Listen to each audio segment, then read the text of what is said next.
Okay, how's everybody doing? I hope you're ready for another lesson.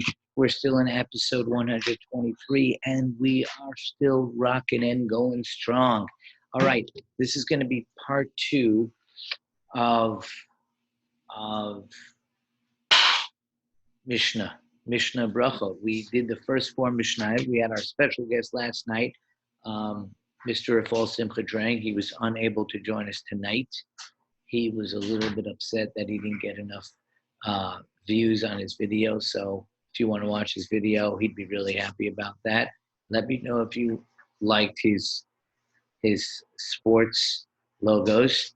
And at the end of this lesson, I'm going to post this video on YouTube, and the link is going to be on. Yeah, you're already seeing it. If you're watching this video, you saw that there's a link on Google Classroom, but there's also on Google Classroom going to be some questions that I want you to answer that are on Perek Daled. So let's get started. So just to quickly review here, we studied the other day. We studied Mishna Aleph, and now I'm looking at your sheets.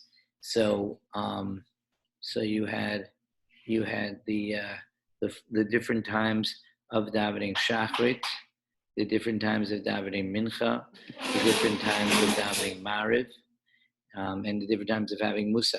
So Shachrit, Mincha, Mariv, Musaf, 4 different tefillot, and they all have machlokim. They all have disagreements about them. And you have to be able to look in the Mishnah and figure out who says what. The test is Thursday. So you really got to study. So only one of them, there's no machloket, the Mariv. Tfilat ha'erev, ein la kava, that has no machloket. So here are the questions that you should read in your sheets to study that Mishnah. Having talked about regular times of Tfilah, Mishnah Aleph, this Mishnah will talk about another type of Tfilah. So this was Rabbi Nechunya ben Akana's Tfilah, what he davened for when he entered the Beit Midrash, not to make mistakes, and when he left, he said, thank you. So here are the questions for that. So you should look in your Mishnayot sheets and study the questions from this Mishnah. The test is only going to have questions in it, not words. This is Mishnah Gimel. Okay, this one talked about whether you daven a full Shemona Esrei, a shortened version of Shemona Esrei, and Rabbi Akiva's opinion, if you're fluent, you daven the whole thing. If you're not fluent, then you daven a shortened Shemona Esrei. This one talks about how many brachot. It's called Shemona Esrei, even though it's really 19. We added on Lamal Shinim.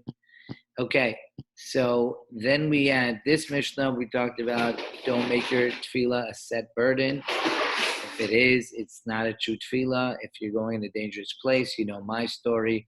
You should daven to Hashem. So here are the questions about that.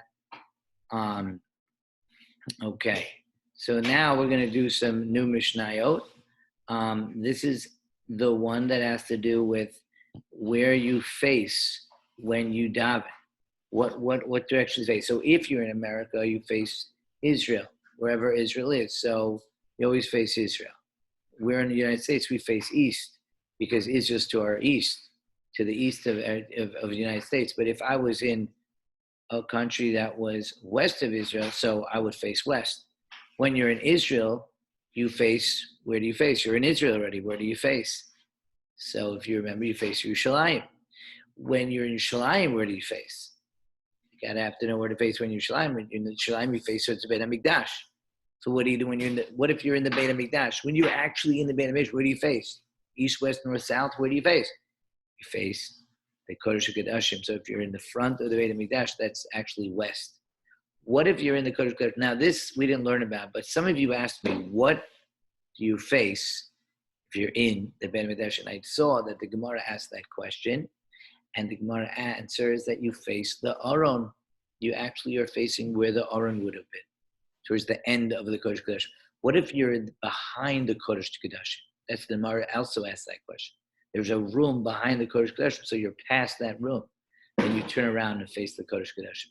So that That's just a little bit of something. So if you're on a donkey, what do? You got to have better kavanah than that. You got to get off your donkey. And if you can't get off, you should just try to turn your face. But basically, if it's not an open field, you're going to crash into a tree. Don't do that. Just stay straight, stay focused, and just have kavanah towards Beit Kodesh HaKodashim. Okay? Then we had, if you're in a place where you can't figure out where to go, you can't figure out where Yerushalayim is, like you're on a ship, or you're on a wagon, or on a raft. Again, you can't figure out which way is Israel. So then you just have in mind, I want to daven towards the Beit Kodesh HaKodashim. We told you that story, that our tefillot from America, they travel straight to Israel, and they go straight up. Once they get to the Beit HaMikdash, they go to Beit Kodesh HaKodashim, they go straight up to the Kodesh, to Hashem. We told you that story, that person thought he died because he went to a minyan that above him was bad things were happening there. So he thought his tefillah would never answered, and some argued and said that's not true, because your tefillah wouldn't have went up from there. It would have went straight to Israel, all the way to Yerushalayim, all the way to Mikdash, all the way to Kodesh HaKodashim, and then up. So it shouldn't have been the problem. It should have been something else. And then the very last Mishnah, they saved the best for last. It's a whole different discussion about Musaf, Tfilat Musaf. Parents go to shul and they daven Shachrit there on Shabbat, and we daven Shachrit every single day. But when we finish Shachrit, we're done. But when you go to shul on Shabbat, there's more. After you Shachrit, they take out the Sefer Torah. After they have the Sefer Torah, they read it, whatever the parsha of the week is, and then they're not even done after that. They put back the Sefer Torah. There's another Shmoneh Esrei called Musaf. So Musaf, there's discussion in this Mishnah, 3 opinions about when you can say Musaf. One opinion is you can say Musaf only if you have a minyan. If you don't have a minyan, you can't say Musaf. Now, we don't have a minyan every day, right? But we daven Shachrit. Shachrit, you don't need a minyan. You can daven Shachrit without a minyan. The first opinion of this Mishnah is you don't need a minyan. You need a minyan. You need a minyan for Musaf. The Chachamim say, no. Musaf and Shachrit are the same thing. You don't need a minyan. You don't need a minyan. You can daven with a minyan, without a minyan. You don't need a minyan for Musaf, just like you don't need a minyan for Shachrit. And finally, Rabbi Yehuda Omer Mishmo. Rabbi Yehuda said in the name Rabbi Elazar ben Azariah.